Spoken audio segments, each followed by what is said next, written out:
All right. So let's talk about loops. We have two types of loops, right? We have while loops and for loops. Okay.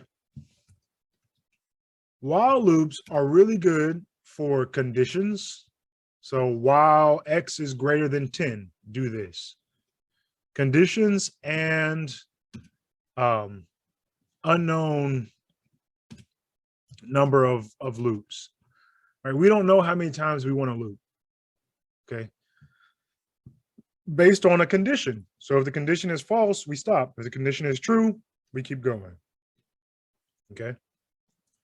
For loops are really good when there's a known number of loops. Now, I must be clear, when I say known, not necessarily known by us as the programmer, but by our program. So for example, if we read in, hey, how many times do you want to loop through this code? And the user types in 5, right? Us as the programmer, when we write our program, we don't know what number the user is going to type in.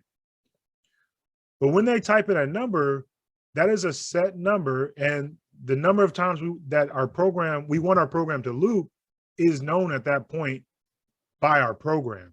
Not necessarily by us, but by our program. And so we can loop that many times, right? And I'll go through each one of these with examples so it kind of makes more sense. So if I want to write a program that reads in an unspecified number of numbers, right, and stops when the user types in a 0, which loop should I use? So the first thing we can do is break down that problem. Say that again. While loop. While loop, right? Because it's based on a condition. One, it's an unspecified number of numbers, right? We don't know how many times they're going to type in a number. However, we know if they type in a 0, we want our program to stop. So in the event the user types in a 0 to start off, our program never goes through the loop. If our user types in 400 numbers and then a 0, our program is going to loop 400 times. So let's write that program, system.out.println. Of course, when we ask the user to do something, we want to prompt them first. Please enter an unspecified, or please enter some numbers. System.out.println, enter a 0 to stop. Okay. So we're telling the user to prompt. Now, again, I wanted to show you all the difference between NetBeans and the visualizer. So when I hit run, what happens is it's actually 2 steps. The first step is it compiles our program. The second step is it runs it. So I hit run. We choose our main class. And you'll see our console comes out down here. It's going to download a whole bunch of stuff the first time you run it. But then our output comes up right here. Please enter some numbers. When I run this again, it's not going to do all those downloads again. It's just going to run our program. The first time you run it, it's going to do a whole bunch of downloading. That's Maven. But again, you don't have to really worry about that stuff right now. Please enter some numbers, enter a 0 to stop. Okay. So now let's read in some numbers. Of course, if we want to read, we need a scanner. Scanner input equals new scanner system.in.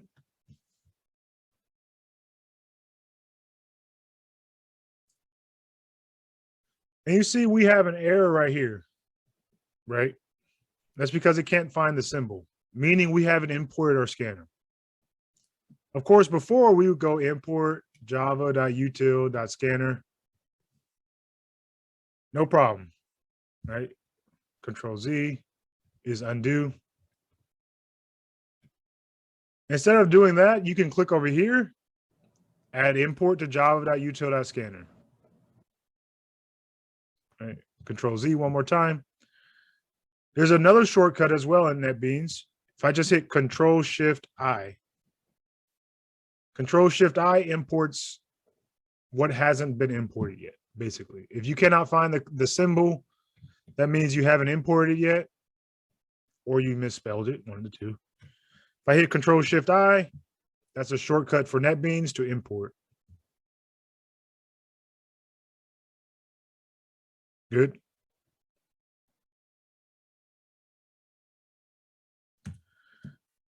And Mr. Williams, I do need your face to be visible during class.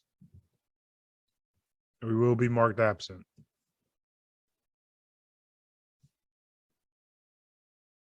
All right. Okay, he just went to get something to drink. All right. So we have our scanner. Let's do our while loop. What is our condition that we want this while loop to stop at? 0.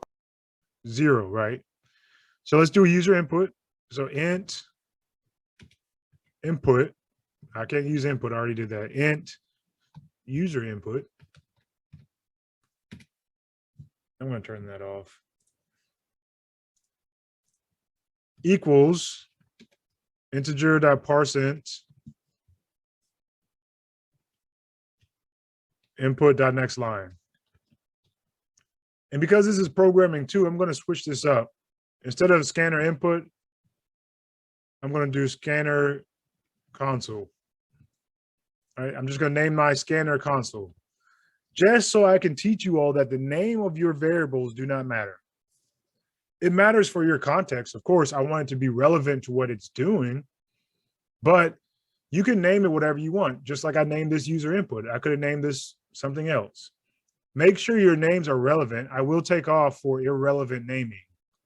All right, so for example, if you're trying to calculate the perimeter of a circle and your variable is called area, I'm going to take off for that. Okay.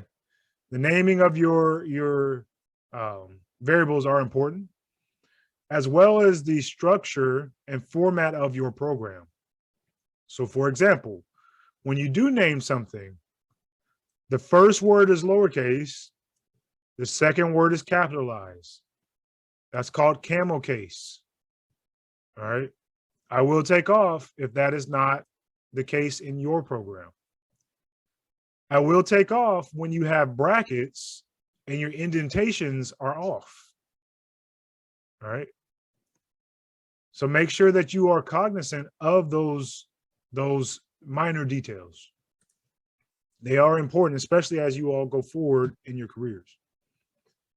So while user input, what should I put here? What is our condition?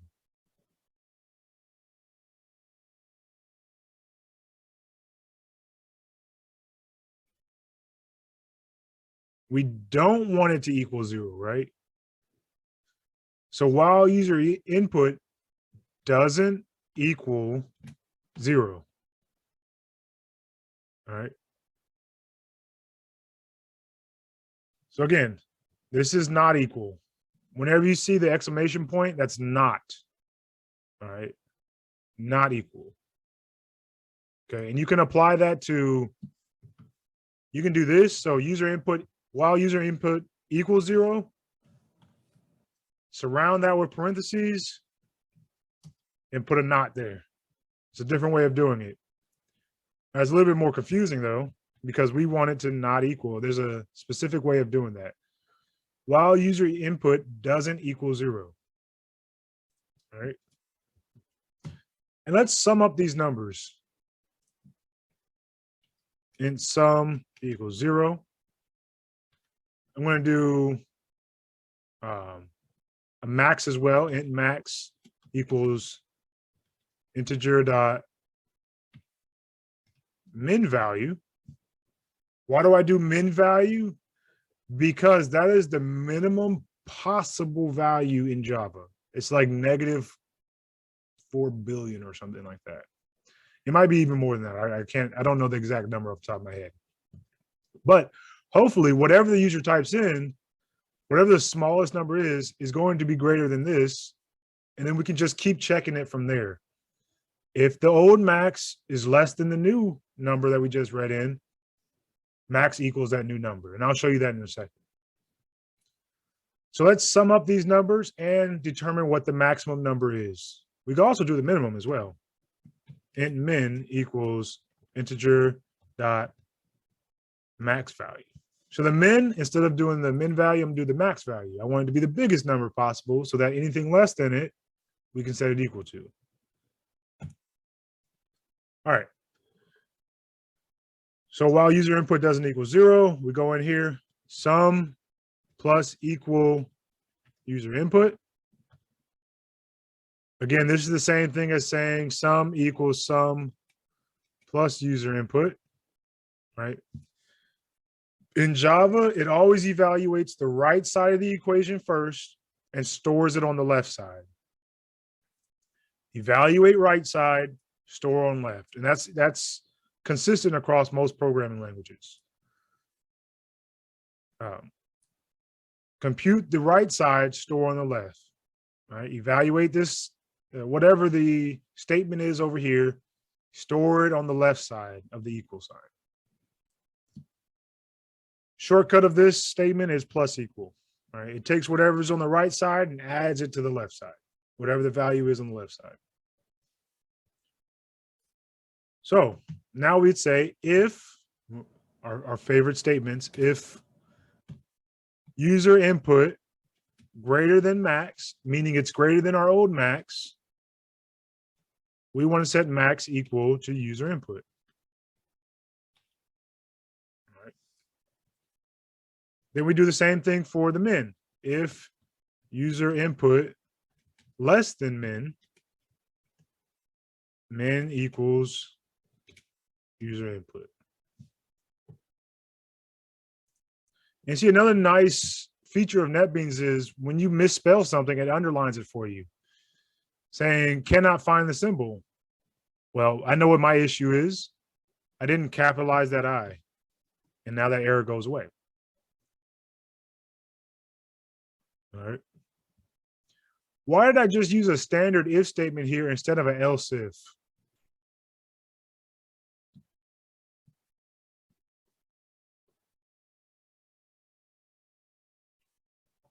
Could you repeat that question again? Why did I just use an if statement here instead of an else if?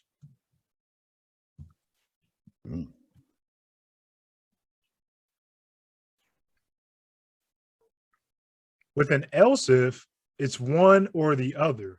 Okay. I wanted to evaluate both of these individually. And so that's why I use an if statement for both of these, because they are not dependent on one another. They're independent of each other, right? If my if statement depended on, if this if statement depended on the outcome of this one, that's different. However, these two if statements are independent, so I don't want it to correspond. So when the user enters in a 0, our program is going to stop and we're going to print out the sum, the min, and the max. Now, while we're doing the while loop, we want to read in a new input, right? Each time. So we just say user input equals integer.parseInt. Another nice feature of NetBeans, I type integer dot, it's going to pull up all of the methods that are possible. I'm using the parseInt method. Console dot is going to pull up all the methods that are possible. I'm using the next line. Hit enter, enter again, semicolon. So there's a lot of features in NetBeans that are just not available to us in the visualizer, which is why I like NetBeans in any IDE for that matter. Eclipse, IntelliJ, all of them. So you see I have my opening and closing bracket. Another nice feature of NetBeans, when you make an opening bracket, hit enter, it automatically creates the corresponding closing bracket. That's a nice feature of NetBeans as well. All right, system.out.println, sum plus sum, system.out.println, max plus max, system.out.println, min plus min. Again, like I was saying before, if I do system dot, it's going to pull out all these different methods. We're using out dot, all these different methods. Print ln is the one I'm using. Nice feature of NetBeans. So when I run this, you're going to see, it's going to say, please enter some numbers, enter a 0 to stop. And again, unlike the visualizer, we're going to type all our input down here in the actual console. So we're actually responding to our program. So please enter some numbers. I'm going to enter a 5, 15, and it's reading in these numbers each time. 2, 68, negative 98, 78, negative 24 degrees is what it feels like outside. 55, 892, negative 756, 900. And I'm keep typing in numbers. Our program doesn't know, which is why we used a while loop. However, as soon as I type in a 0, our program should stop. If it doesn't stop, we need to go back and check our logic and see why it didn't stop. It stops. So our sum was 1,137. Our max was 900. Our minimum was negative 756. And if I look through here, it looks like 900 was the max and negative 756 was the minimum. Okay. Now, also using NetBeans, we can kind of replicate, or actually the Java visualizer replicates something that we do in NetBeans called debugging. Debugging allows us to go line by line and check what our program is doing. So how to debug? One, we had to put in some break statements. To do that, just click on this number of whatever line you want to make that break statement. The break statement is where your program will stop as you're debugging. So I'm going to put one here on line 27. And I'm going to put one here on line 33. As your programs get longer and longer, you might have, hundreds of lines of code. You wanted to stop at one point, check that out, run through, 200 lines of code and then stop again. So, or you might have several classes that you want to stop in, either way. All right, so to debug our program, instead of hitting the run button, we're going to hit this button next to it, debug project. Click that, and what's going to happen is it's going to run the debugger, and it's going to stop on this line, right? And once it turns green, that's the line we're on. And you can actually look at the variables of your program. All right, so I have the console variable, which is a scanner, so that's not really going to tell us much. We have our args variable, which is actually corresponds to the main method's parameter. It's a string array. And then we're going to have this user input variable. So I'm going to hit step over. You see our program stopped. It's waiting for some input. So let's type in something, 700, enter. Our program goes to the next line. We check our variables again. User input equals 700. Step over again. The sum, we just created that variable, set it equal to 0. The max, we set it equal to the negative, I think that's negative 2 billion, something of that nature. We set it to the smallest possible integer. Our min, we set to the largest possible integer.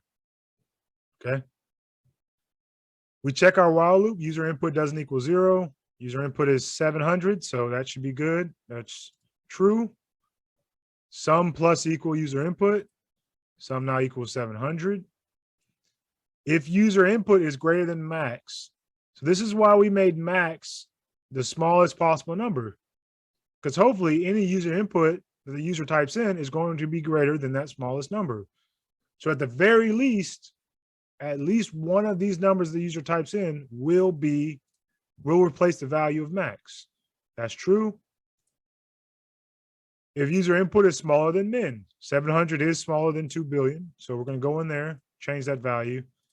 Now it's looking for some more input. Negative 500. Enter. Go back up, we check. Nope. Variable sum plus equal. Sum is now 200, 700 minus 500. If user input is less than min, user input is negative 500. The current minimum is 700. So this is true. We change the value of min. Read in a new number. I'm going to type in a 0, hit enter. Hold on just a second. Yep, those are my dogs. All right, working from home at its finest. So now we check user input again. User input equals 0. So our program should stop. Yep, while loop works. We print out the sum, which should be 200. We print out the max, which is 700, and the minimum, which is negative 500. And we close out. Any questions about while loops, if statements, system.out, NetBeans, or debugging?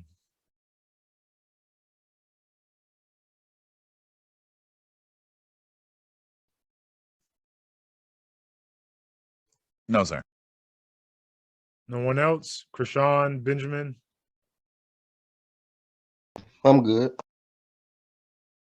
All right, now again, I do encourage you all to try to do this with me because we'll be using NetBeans, we'll be while loops, if statements within while loops, which nested if statements.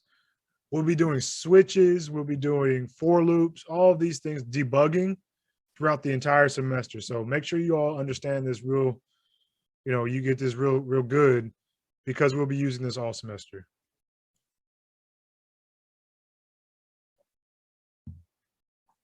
So if at any point you have questions, let me know.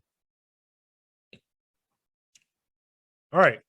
So now, I'm a basketball fan. I like LeBron James. But I'm a fan of the sport. I'm also a fan of Steeler Nation. We didn't do too good last week, but that's okay. So let's write a program that randomly generates the scores, right, of, let's say, 17 games. So now we're going to start talking about building actual programs, okay? Let's build a program where the computer plays against itself. So the NFL has 17 games. We're going to write a program where one team plays against the other, and we randomly generate the scores for each one. Based on those random generations, we'll determine each team's win-loss record. All right. So you doing what what they do on ESPN before every season? Pretty much. Yeah. All right. So let's do this.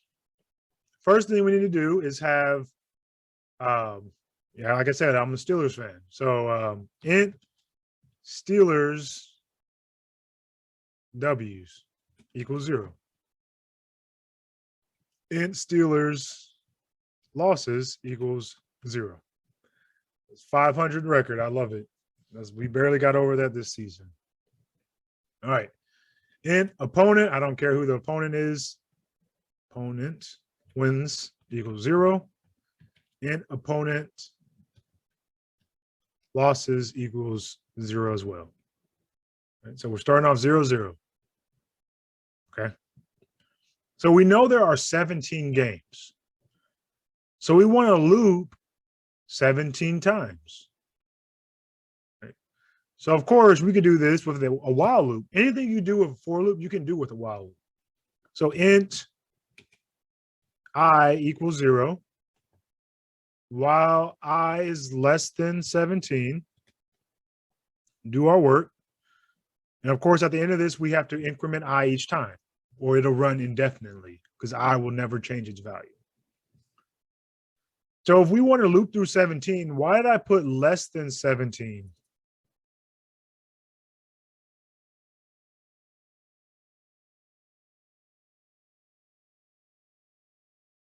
Anybody tell me why I put less than 17?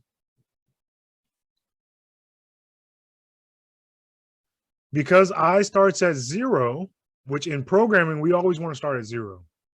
Because I starts at 0, inclusively 0, 1, 2, 3, 4, 5, 6, 7, 8, 9, 10, 11, 12, 13, 14, 15, 16 is actually 17 unique numbers. Right? We just happen to start at 0, whereas typically when we count, we always start with 1, 2, 3. However, in program, we always start with 0, 1, 2, 3, 4, and so on and so forth. So we always want to start at 0. So again, we can do this in a while loop. Let's do it in a for loop. For in I equals 0. Same condition. I is less than 17. I plus plus. All right. So now we have our loop. Great. So now let's say int Steelers score equals, we want to generate some random numbers. What do we need to do that? What do we need to generate some random numbers? Isn't there like a command that's like that automatically does random integers? There is, but we need something in order to run that command with, is run that method with. We need a random object. Random rand equals new random. There we go. And again, we have to import this, so you can click over here, add import, or you can hit Control-Shift-I, either way. All right. So Steelers score, we're scoring, anywhere between, let's say, Be honest. Be honest. 3 and 20 points. All right. 3 and 20. So I'm going to say rand dot next int. And our bound, right, which is our parameter, is our range. For between 3 and 20, to get our range, we would do 20 minus 3, because that's our range. Right. And that'll give us, it'll generate a number between 0 and, in this case, 17. And then we add 3 to that. That way, our minimum is 3. Our maximum is now 20.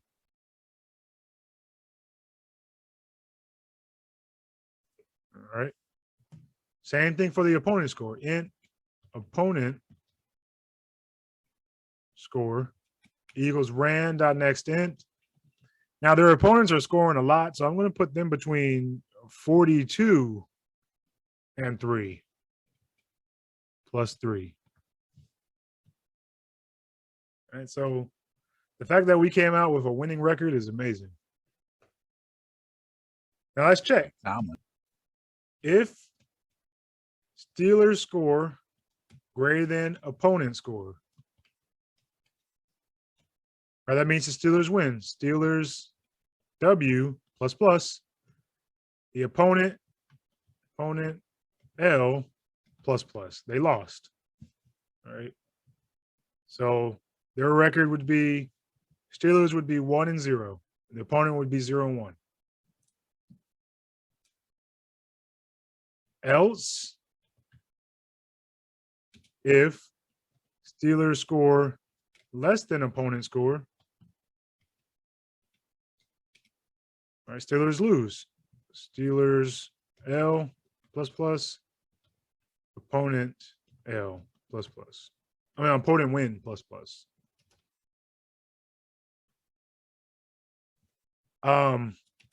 Else, because it's the Steelers, that means that their scores are equal. So I got to put a tie. Int Steelers T equals 0. Int opponent T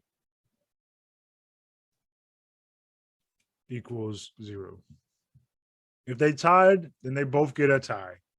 Steelers T plus plus, opponent T plus plus.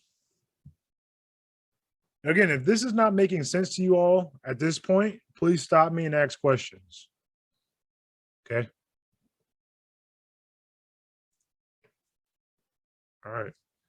Now we've run our program. Let's just print out the results. System dot out dot print line. Steelers record plus Steelers W. I'm going to put a space. Oh, I'm going to put a dash plus Steelers loss. Another dash plus Steelers T. That should be their record. System.out.print line, opponent, record.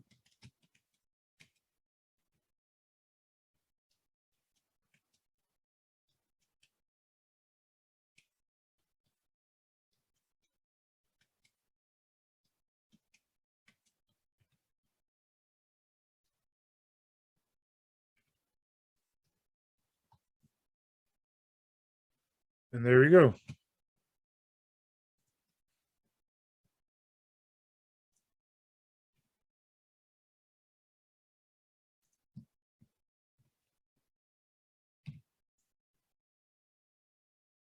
And that should be the record. So let's debug this and see how our Steelers do from game to game. And actually, we can do it. We can print it out from game to game too, but let's debug it. We don't really have to. So we stop at this line, variables. We see all our variables down here. 0, 0, 0, 0, we're all good. So let's randomly generate our Steelers score. Hey, they scored 15 points. I love it. Their opponent scored 36 points. So obviously that should be a loss. So it should go to this else if statement if our logic is correct. So it skips over this if statement, goes in there. Steelers are 0-1, our opponents are 1-0. And we go back to the top of our for loop. Now I becomes, you're going to see I plus plus. I now becomes 1. Right? So I increments each time 2 so that we don't run this program indefinitely. I starts from 0 and goes all the way up to 16. Steelers scored 15 again. The opponent scored 28. All right. We're 0-2. I now becomes 2. So it increments again. Steelers scored 5 and the opponent scored 24. I don't like the way this is going. All right. 0-3. I is now 3. Okay. We scored 19. Hey, there we go. First win. So it goes into the if statement. If Steelers score is greater than opponent, our if statement is working. We're 1-3 now. Scored 8. Opponent scored 41. All right. I don't think that was close. Man, you looking like my team. Hey, we got another win right here. 2-4. All right. 2-5. And you see each time I increments. So I is at 6 now.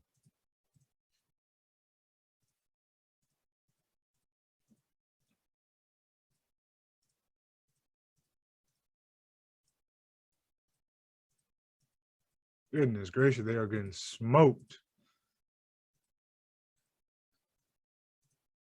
All right.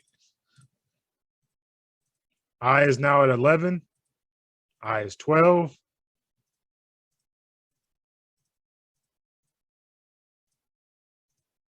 I is 13. 14. I is 15. Now I is 16. So this should be the last time we go through this loop. or we go back up, I is going to increment to 17. Then it's going to check this condition, which now becomes false. Again, this is mandatory to go into this. Less than, not less than or equal to, less than. So once I equals 17, that's it. And we print out the scores. So if we go back to the output, we'll see, goodness gracious, 2 and 15.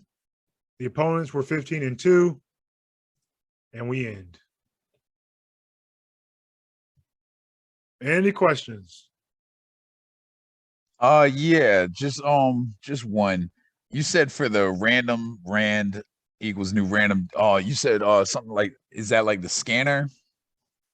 It is like the scanner in a sense. We use it to generate random numbers instead of with the scanner, we use it to read in from the console.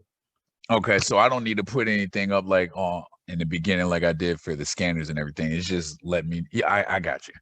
You have to do the import. You have to import. Okay, yeah. All right. That's Thank what the you. Control-Shift-I does. Yeah. Okay. All right. Any questions about for loops? Again, if statements, random number generation. Because we're going to move on from this next time. We're going to talk about arrays.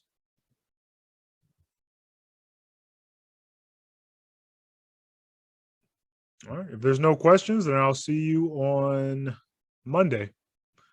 Have a great weekend and stay safe.